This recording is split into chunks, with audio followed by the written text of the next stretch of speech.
ketika melewati pohon kelapa itu. Dan tiba-tiba ada yang menyentuh pundakku. Aku sangat kaget dan takut.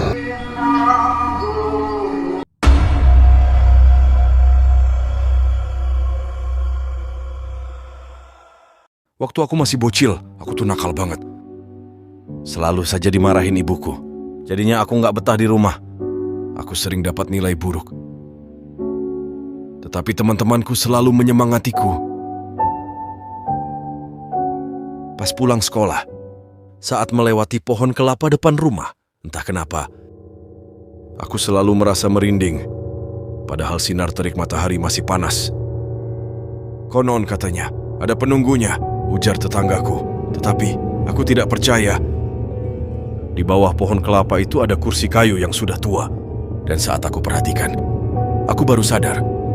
Entah kenapa, aku tidak pernah melihat ibuku, atau siapapun yang duduk di kursi itu. Perasaanku mulai tidak enak. Badanku menjadi merinding memikirkan ini. Dan aku pun masuk ke rumah. Malam pun tiba. Dan aku merasa bosan di rumah. Tidak ada hiburan. Dan kalau ketemu ibuku, hanya ngomel saja. Aku jadi capek mendengarkannya. Saat ibuku sedang asyik menonton TV, aku diam-diam pergi meninggalkan rumah dan nongkrong sama teman-teman. Dan kami pun bercanda tawa, menghilangkan stres dari rumah dan sekolah. Malam sudah larut dan itu saatnya kami pulang ke rumah masing-masing. Pertama kalinya aku pulang sangat malam. Pikiranku sangat senang dari pertemuan teman-temanku. Perasaan senangku hilang ketika melewati pohon kelapa itu. Dan tiba-tiba ada yang menyentuh pundakku. Aku sangat kaget dan takut. Tetapi aku mencoba berpikir positif. Kalau itu hanyalah efek ngantuk. Dan gobloknya aku lupa membiarkan jendelaku terbuka agar aku bisa masuk lewat jendela. Dan tidak lewat pintu depan, agar ibuku tidak tahu kalau aku diam-diam pergi. Aku mencoba membuka jendela dengan paksa. Tiba-tiba ada yang tertawa. Aku melihat sekitar. Tidak ada siapa-siapa. Aku berpikir, mungkin tetanggaku di dalam rumahnya. Tetapi ini kan sudah jam 3 malam. Sudahlah. Mungkin hanya imajinasiku, efek dari ngantuk. Semua jendela dan pintu masuk terkunci. Satu-satunya jalan masuk, menggedor pintu depan dan membangunkan ibuku. Aku tahu kalau ibu pasti akan marah besar kalau tahu aku berkeliaran di saat larut malam hari. Tanpa berpikir panjang, aku pun tidur di kursi tua di bawah pohon kelapa itu. Baru beberapa menit saat aku memejamkan mata, tiba-tiba ada yang menyanyikan. Aku panik dan langsung melihat sekitar. Suara itu terasa sangat dekat. Tidak ada apa-apa. Kemudian, ada yang tertawa. Saat ada tertawa itu, aku tahu sumbernya berada dari mana. Aku mulai dengan perlahan melihat ke atas. Di sana aku melihat kuntilanak duduk, tersenyum lebar. Aku lari ketakutan. Sosok tersebut tertawa semakin keras dan semakin dekat dan merasakan adanya cakar yang panjang mengenai kakiku. Kemudian ibuku muncul dari rumah dan memarahi aku. Aku melihat ke belakang dan sosok itu pun hilang. Aku ingin memberitahu ibuku, tetapi aku terlalu takut. Kemudian ibuku menyuruh aku masuk rumah. Dan saat aku menutup pintu rumah, aku melihat sosok tersebut dengan jelas sedang tersenyum lebar. Semenjak hari itu, aku tidak pernah main keluar rumah saat larut malam.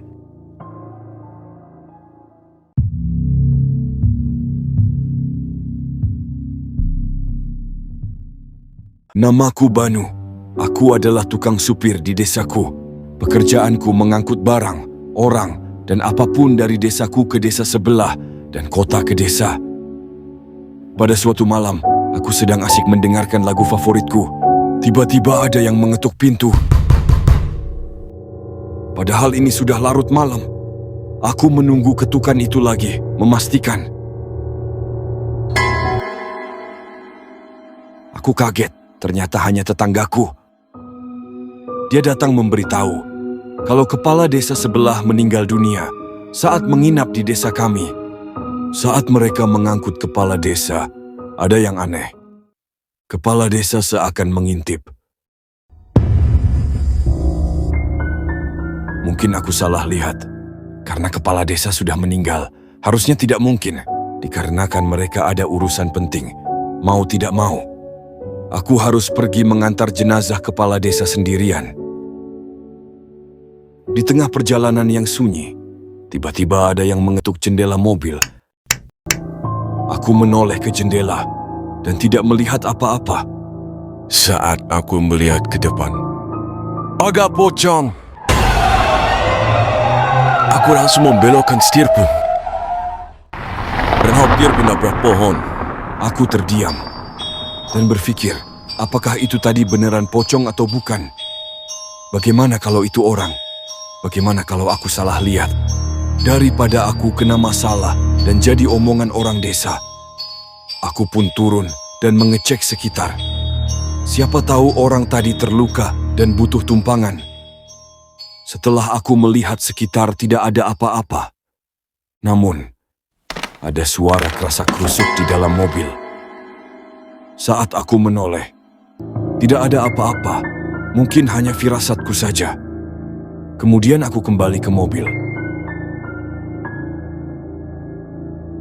Semoga saja aku hanya salah lihat tadi. Aku masih syok, tetapi aku harus melanjutkan perjalananku. Sudah hampir sampai. Aku berdoa agar selamat sampai ke tujuan.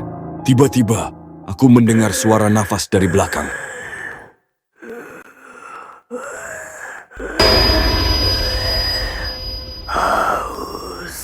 Aku memberhentikan mobilku dan mengumpulkan keberanian untuk melihat ke belakang. Aku akhirnya melihat, ternyata mayat kepala desa hilang dan pintu belakangku terbuka. Aku sudah lelah dan ingin pulang saja. Kepala desa tiba-tiba mencekikku. Dengan sekuat tenaga aku kabur. Lari sejauh-jauhnya. Hingga terjatuh. Tiba-tiba di depanku ada sosok putih. Ternyata sosok putih itu adalah Pak Ustadz. Aku memohon kepada Pak Ustadz untuk menemaniku. Dan kami pun jalan kaki ke mobilku. Saat sampai di sana, semuanya kembali seperti semula. Sangat aneh. Untungnya ada Pak Ustadz. Ternyata Pak Ustadz sedang mencari udara segar di saat subuh ini. Dan Pak Ustadz menceritakan kalau ia pernah mendengar bahwa Pak Kepala Desa sering menggunakan ilmu hitam. Dan kemungkinan besar ia bisa menjadi kepala desa melalui ilmu hitam. Dan itulah kenapa mayatnya dihantui setan. Akhirnya kami sampai dengan selamat. Semenjak hari itu, aku tidak mau mengantar jenazah sendirian lagi.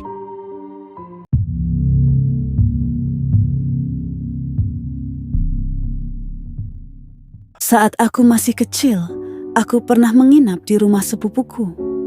Orang tua kami pergi, dan di rumah hanya kami berdua. Tiba-tiba, ada suara jatuh dari luar. Aku jadi penasaran, suaranya seperti sesuatu jatuh dari ketinggian. Sepupuku bilang, biasanya di sini seperti itu. Mungkin buah kelapa tetangga jatuh. Sebelum tidur, sepupuku bilang, kalau terbangun tengah malam dan mau ke kamar mandi atau haus, bangunin aku. Nanti aku temenin. Kami pun tidur dengan nyenyak. Saat tengah malam, aku terbangun. Ingin pipis. Aku mencoba membangunkan sepupuku. Karena dia tidak mau bangun, aku kesal dan pergi sendiri. Saat aku keluar dari WC, aku mendengar suara itu lagi. Kerasa lebih dekat. Saat berjalan ke kamar, ada gumpalan tanah di lantai. Sangat aneh, tapi gobloknya aku saat masih bocil. Jadi penasaran.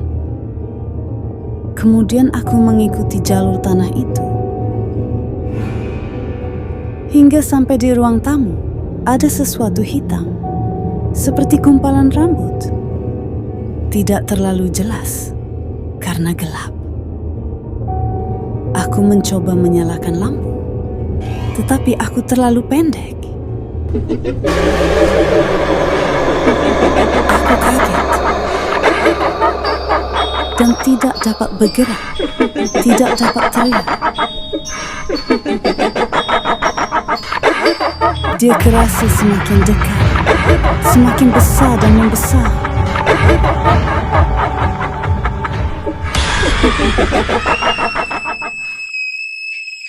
Saat ibuku pulang, ibuku menemukanku tergeletak di lantai, dan di sekitarku ada tanah dan kotoran.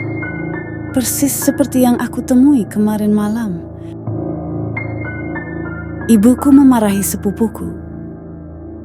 Setelah kejadian itu, aku demam hingga 5 hari. Dan setiap aku tidur, selalu mimpi buruk.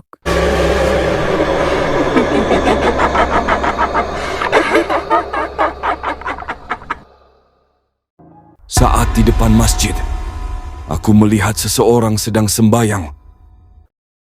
Aku merasa ada nafas di leherku.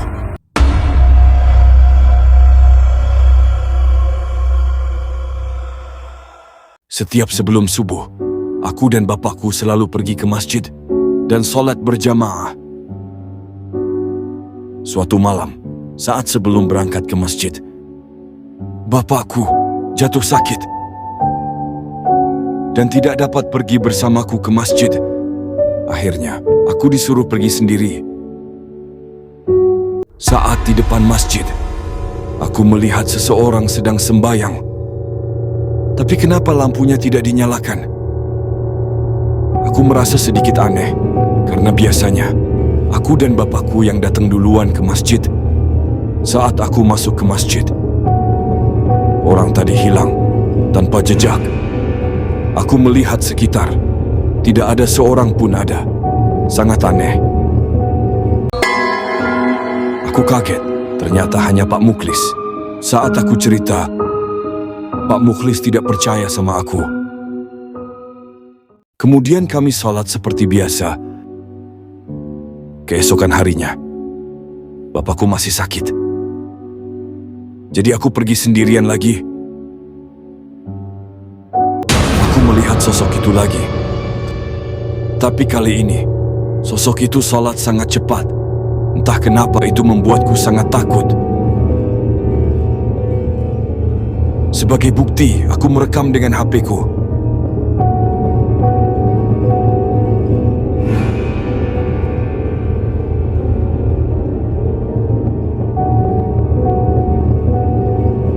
Aku merasa ada nafas di leherku.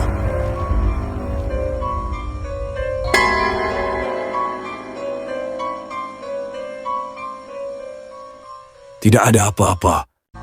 Dan saat aku melihat ke masjid, sosok itu menatapku kembali.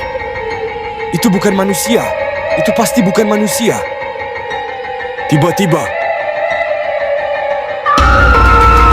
aku lari ketakutan. Aku bisa merasakan hawa panas di belakangku. Aku lari sekuat tenaga. Aku datang ke rumah Pak Mukhlis. Kebetulan Pak Mukhlis baru mau berangkat ke masjid. Kemudian aku menceritakan semuanya. Saat kami kembali, sosok itu sudah hilang. Aku menunjukkan rekaman sosok itu. Pak Mukhlis pun percaya. Dan dia pun mengadakan pengajian di masjid. Agar sosok itu tidak mengganggu aku lagi. Semenjak pengajian itu, sosok itu tidak pernah muncul lagi. Walaupun begitu, rasa takutku masih ada.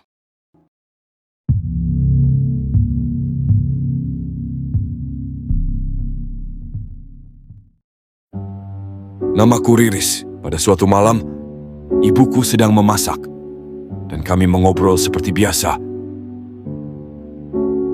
Tiba-tiba, lampu mati, padahal tidak ada jadwal pemadaman listrik dari PLN.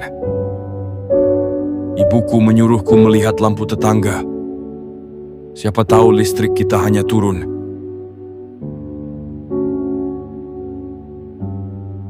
Saat aku sampai di ruang tamu, aku mau melihat lewat pintu, tapi aku mager.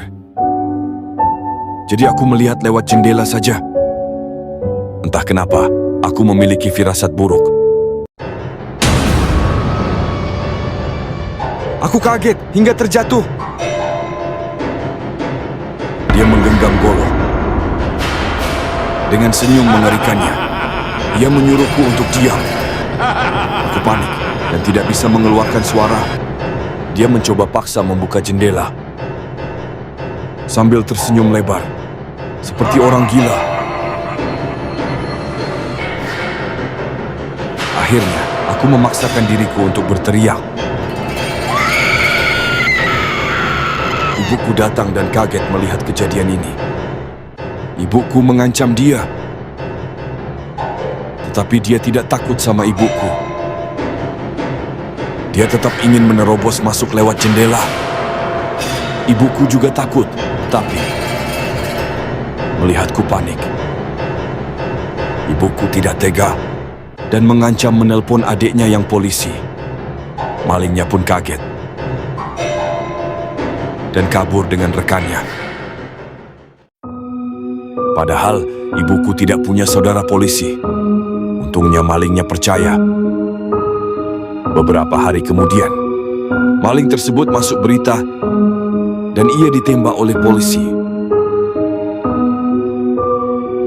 Melihat itu, mengingatkanku dengan kejadian mengerikan itu.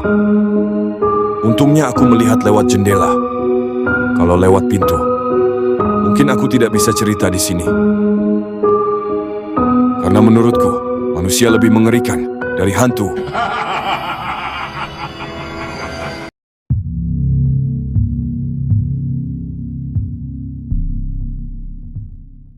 Namaku Nana. Suatu hari, aku sering lembur bekerja.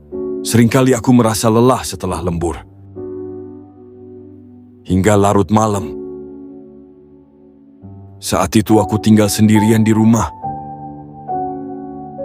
Orang tuaku berada di desa lain dikarenakan pekerjaan. Entah kenapa, aku merasa tidak enak. Mungkin karena cuacanya buruk. Karena aku capek banget. Aku langsung segera tidur. Tiba-tiba aku terbangun, tidak bisa bergerak. Aku hanya bisa menggerakkan mataku. Di sudut mataku, aku melihat sosok putih. Aku mencoba melihat sosok itu. Saat aku berkedip, sosok itu menatapku balik. Setelah aku memejamkan mataku, sosok itu hilang. Mungkin hanya halusinasiku. Sudahlah, aku sangat lelah dan kembali tidur.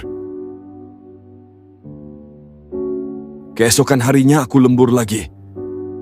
Dan segera tidur karena lelah. Aku terbangun lagi dan ketindihan lagi. Dan seperti sebelumnya, sosok putih itu ada lagi. Aku mulai membaca doa dalam hati. Hingga akhirnya aku bisa bergerak. Tapi, aku melihat ada pocong berdiri di sudut kamarku. Badannya besar sekali. Aku terdiam dan takut untuk bergerak. Karena gelap, aku tidak bisa melihat dengan jelas wajahnya yang hitam itu. Karena badannya tinggi, kepalanya menyentuh langit-langit kamarku. Aku takut kalau aku bergerak, dia akan menangkapku. Aku takut kalau dia akan menyerangku. Tapi dia hanya berdiri saja. Akhirnya aku mengumpulkan keberanian untuk menyalakan lampu. Tiba-tiba dia bergerak. Saat aku menyalakan lampu, wujud pocong itu pun hilang tanpa jejak. Kemungkinan besar, pocong itu datang karena aku tidak baca doa sebelum tidur. Semenjak hari itu, aku selalu baca doa sebelum tidur.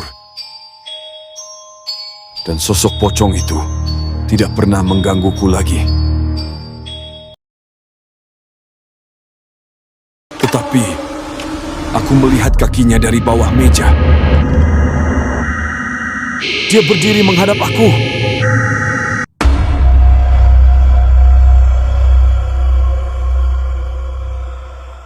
Namaku Akbar saat itu. Aku berumur 12 tahun. Di tengah malam yang sunyi, tiba-tiba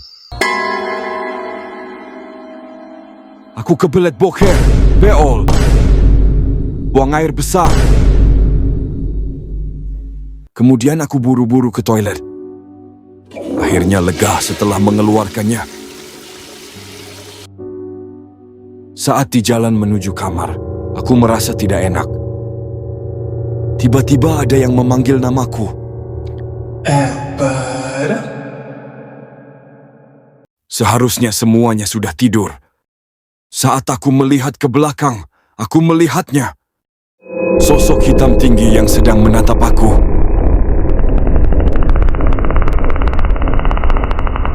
Aku teriak. Aku langsung lari dan sembunyi di bawah meja. Aku menutup mulut agar tidak bersuara. Tetapi, aku melihat kakinya dari bawah meja. Dia berdiri menghadap aku. Aku langsung kabur. Tanpa berpikir panjang, aku menuju kamarku. Sambil teriak, berharap ada yang bangun. Ibuku berdiri di depan kamarnya, terlihat masih ngantuk. Aku menjelaskan semuanya dan mengajak ibuku untuk melihat makhluk hitam itu. Tetapi makhluk itu hilang tanpa jejak. Dan saat aku melihat ke belakang, ibuku juga hilang. Aku menjadi curiga. Dan saat aku ke depan kamar ibuku, terlihat dia sedang tidur. Lalu siapa yang menemaniku tadi? Aku langsung kabur ke kamarku dan mengunci pintu. Aku langsung sembunyi di balik selimut. Kemudian ada suara ibuku memanggil aku. Akbar. Akbar. Suara itu terdengar sangat dekat, seperti di depan pintu. Aku memaksakan diri untuk tidur, tetapi tidak bisa. Keesokan harinya, aku bertanya ke ibuku tentang kejadian tadi malam. Dan dia bilang, ibu tidak bangun saat jam 2 malam. Ternyata tadi malam memang bukan ibuku. Semenjak kejadian itu, aku tidak pernah mau keluar kamar saat tengah malam.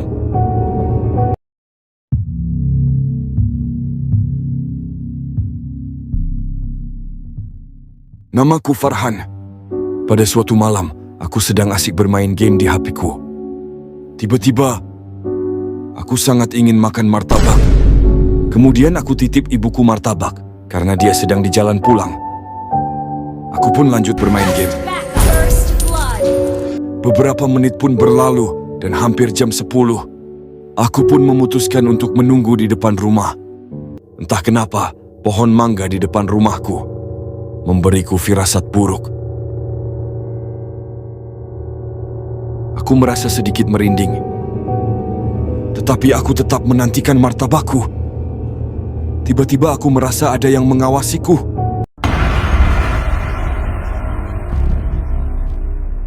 Tidak mungkin. Saat aku lihat lagi, ternyata tidak ada apa-apa. Sudah tidak sabar ingin merasakan martabak. Tiba-tiba ada suara tertawa. Saat aku melihat ke belakang lagi, tidak ada apa-apa. Masa iya itu tadi efek lapar? Kemudian aku lanjut main HP aja. Tiba-tiba aku melihatnya. Aku takut dan terdiam. Mulutnya terbuka lebar dan semakin lebar. Aku langsung kabur dari rumah ke tempat pangkalan ojek. Aku teringat kalau aku lupa menutup pintu rumah. Nanti kalau ibu pulang pasti aku dimarahin. Aku memberanikan diri dan pulang. Saat aku mengintip rumah, kuntilanak itu masih di sana.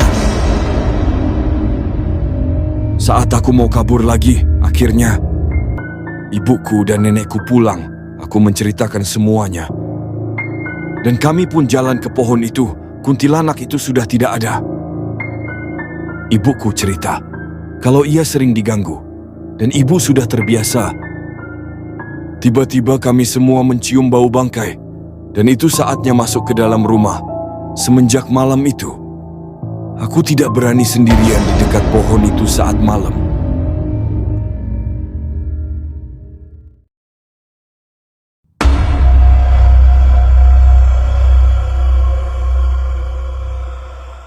Namaku Andi. Saat aku masih SMA, aku sering ke tempat angker mencari penampakan hantu. Seperti rumah kosong, kuburan, bahkan sekolahan yang katanya angker. Dan yang kutemukan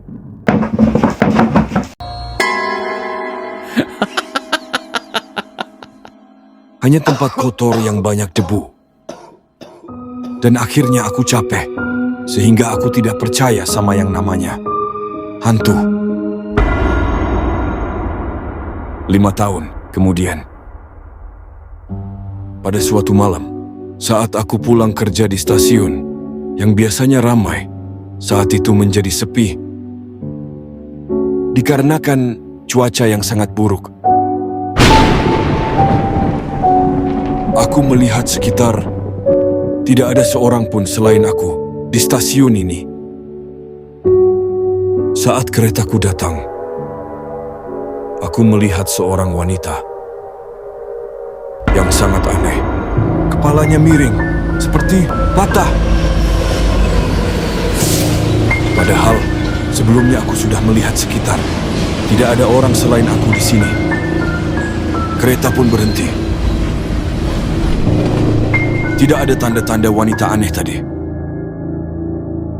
Aku pun mengabaikannya. Mungkin wanita tadi lari di saat aku main HP. Setelah duduk di kereta, wanita tadi tetap tidak terlihat. Seakan-akan dia menghilang begitu saja. Dan saat kereta mau berangkat, aku melihat wanita itu lagi dari jendela. Dan di situ aku sadar akan satu hal.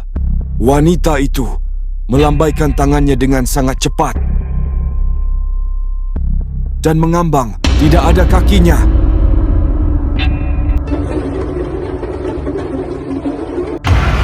Tiba-tiba leherku dicekik sangat keras. Aku mencoba melepas dengan sekuat tenaga, tetapi tidak bisa. Saat aku melihat di kaca, aku melihat makhluk itu sedang mencekik leherku. Genggaman hantu ini sangat kuat. Aku tidak bisa melepasnya. Kesadaranku dan tenagaku perlahan melemah, hingga akhirnya pandanganku semakin buram dan menghilang. Aku pun pingsan karena tidak bisa bernafas. Aku terbangun, dan kepalaku terasa sangat sakit. Rasanya seperti mau meledak. Aku sedikit kaget karena ada bapak-bapak di depanku. Berapa lama aku pingsan? Kepalaku dan leherku masih terasa sakit. Saat aku mau bertanya kepada bapak-bapak itu tentang hantu tadi, kereta berhenti di stasiun tujuanku. Aku pun langsung pulang aja. Tidak mau berlama-lama di tempat hantu itu. Saat sampai rumah, aku baru sadar kalau dompetku ternyata hilang, tidak ada di kantongku. Tidak mungkin kalau jatuh, karena kantongku lumayan dalam. Atau jangan-jangan bapak-bapak di kereta tadi mengambil dompetku saat aku pingsan.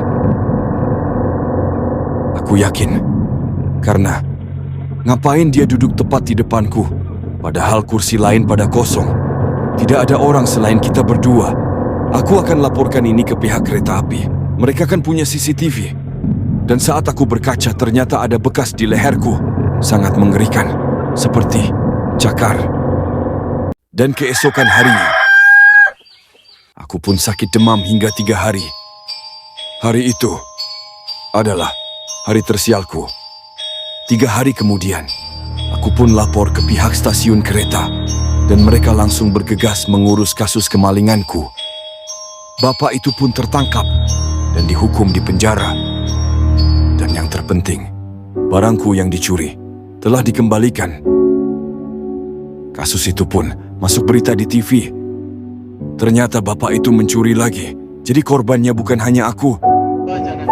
Inilah detik-detik saat seorang pelaku berinisial H mencuri benda berharga milik seorang penumpang di dalam gerbong kereta api Lodaya. Petugas dari Daob 2 berhasil menangkap pelaku di stasiun Bandung pada Senin malam. Aku merasa puas. Karena itu, aku juga ingin balas dendam sama hantu itu. Dengan cara membawa 2 temanku yang indigo. Saat di stasiun, di jam yang sama seperti sebelumnya, 2 temanku yang indigo beraksi. Aku mulai takut kalau hantu itu muncul lagi. Dan ternyata temanku malah debat. Yang satu bilang di sebelah kiri, yang satu bilang sebelah kanan. Bejirlah, bukannya bantuin, malah debat. Semenjak hari itu, aku percaya dengan hantu. Walaupun aku tidak pernah bertemu dengan hantu itu lagi.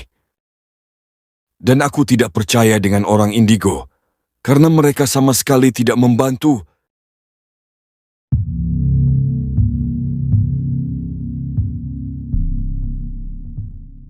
Namaku Bayu. Setiap lebaran, biasanya aku dan keluarga besar menginap di rumah nenek. Kami makan bareng, bercanda tawa, dan cerita bareng. Tapi, saat aku sudah lulus SMA, biasanya aku tidak menginap dan pulang saat sore hari. Karena nenekku bilang kalau saat malam, jalan di hutan sangatlah mengerikan dan tidak aman. Aku yang dulu nurut dan percaya, tapi aku yang sekarang sudah gede. Aku berpikir nenek hanya mengarang cerita biar aku tidak keluar main saat malam. Pada saat itu, aku ketiduran hingga malam saat di rumah nenek. Ternyata sudah jam 9 malam dan semuanya sudah tidur. Kemudian aku diam-diam pergi dari rumah. Saat di tengah perjalanan, sudah jauh dari desa, aku mendengar suara bayi menangis. Aku berhenti dari motor dan mematikan motorku untuk memastikan tidak ada apa-apa. Dan lebih anehnya, tiba-tiba hutan di sekitarku menjadi hening. Tidak ada suara. Aku pun melanjutkan perjalananku. Suara bayi tadi muncul lagi. Kali ini lebih keras. Dan di depan aku melihat kain putih. Aku berhenti dan mengecek di pikiranku. Kasihan, ada yang buang bayi di tengah hutan. Tetapi ada darah dan tidak ada bayinya. Hanya sehelai kain yang terkena darah. Dan bau darahnya sangat kuat. Suara bayi itu muncul lagi. Aku melihat sekitar. Dan di ujung, terlihat jelas Wewe Gombel. Lidahnya sangat panjang, sedang terbang menujuku. Aku takut, dan langsung gas naik motor.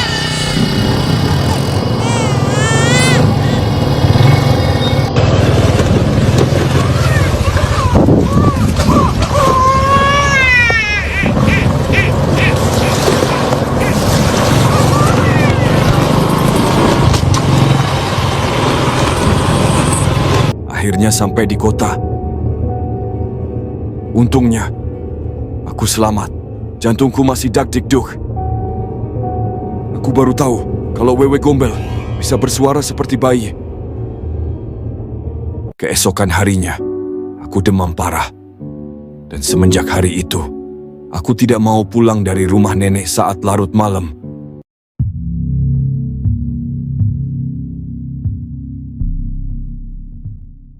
Namaku Lana. Saat itu, aku masih berumur 8 tahun. Aku dan keluargaku naik satu motor ke rumah nenek. Saat kami sampai, nenek menyambut kami dengan hangat. Saat ayahku sedang mengobrol sama nenek di depan rumah, aku melihat bocil yang aneh dan belum pernah aku lihat sebelumnya. Anak siapa itu? Rambutnya sangat panjang. Aku mengusap mataku dan saat aku melihat lagi, bocil tadi tidak ada. Apakah itu hanya imajinasiku? Aku sedikit merinding. Masa iya ada hantu di siang hari? Saat sore hari, aku dan sepupuku bermain ayunan, sangat lama dan sangat asyik. Dan akhirnya, kami berhenti bermain saat nenek menyuruh kami untuk makan. Malam pun tiba. Aku dan sepupuku, kami tidur di ruang tamu bersama-sama. Di tengah malam yang sunyi, tiba-tiba aku terbangun dan ingin pipis. Dan aku berjalan menuju kamar mandi. Saat berjalan, aku melewati jendela yang terbuka. Di situ aku melihatnya sedang bermain di ayunan yang kami mainkan tadi sore. Aku syok tidak bisa bergerak. Keringat mulai keluar dan aku mulai merinding dan takut. Rambutnya panjang sekali, matanya merah menyala. Dia terlihat seperti anak kuntilanak. Aku mengumpulkan keberanian, akhirnya bisa bergerak. Langsung kabur. Untungnya hantu itu belum melihatku. Aku mencoba membangunkan sepupuku. Dia malah marah dan tidak mau bangun. Saat itu aku masih mau pipis, hampir mengompol. Dan akhirnya aku mencoba ke kamar mandi lagi. Saat melewati jendela tadi, hantu itu berhenti bermain dan melihat aku. Aku langsung panik dan kabur, sembunyi dalam selimut. Saat itu, aku mendengar suara kerasak krusuk. Semakin mendekat dan semakin mendekat.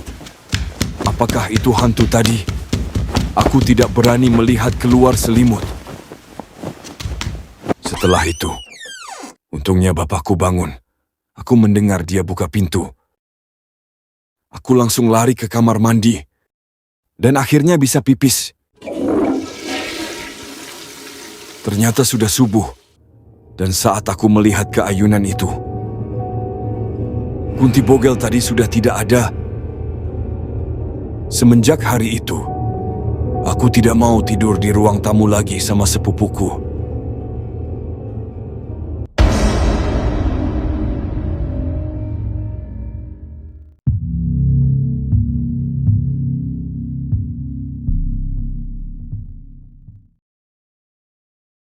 Namaku Mira saat itu. Aku menduduki kelas 12 di Mansatu Jogja. Dan saat itu adalah masa-masa sulitku karena aku sedang menghadapi ujian nasional. Ditambah sebelumnya banyak les. Badanku dan pikiranku jadi stres. Dan di tengah ujian, aku mau ke toilet.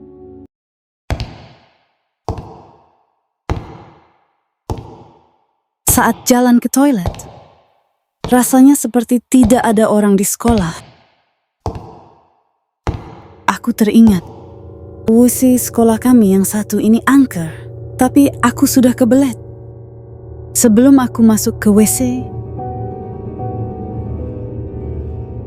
aku melihat percikan air keluar dari salah satu WC yang terbuka dan terdengar seperti seseorang sedang main air di dalam WC itu. Biasanya kalau ada orang, pintu WC-nya ditutup, tapi ini malah terbuka. Jantungku berdebar. Karena itu aku langsung ke WC yang lain. yaitu ke WC guru, yang tepat di depannya.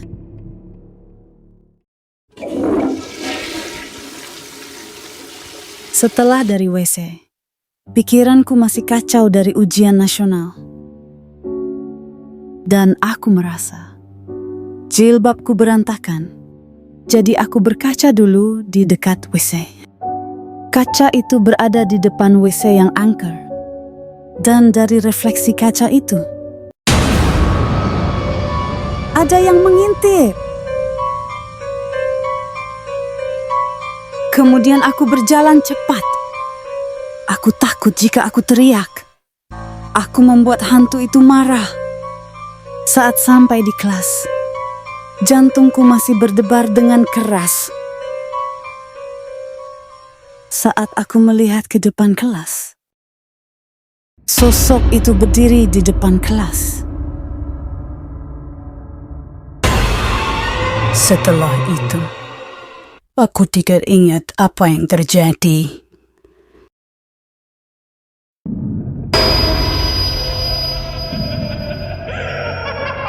Temanku cerita kalau saat itu aku tertawa dan menangis dan tertawa dan menangis. Mereka semua heran dan takut.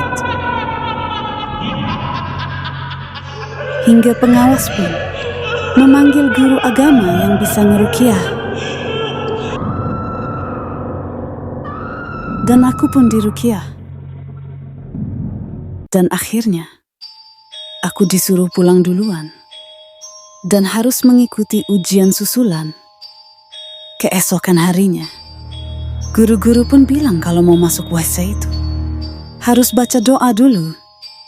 Dan guru-guru bersikeras untuk mengusir hantu itu. Dan semenjak hari itu, aku tidak mau ke WC angker itu lagi.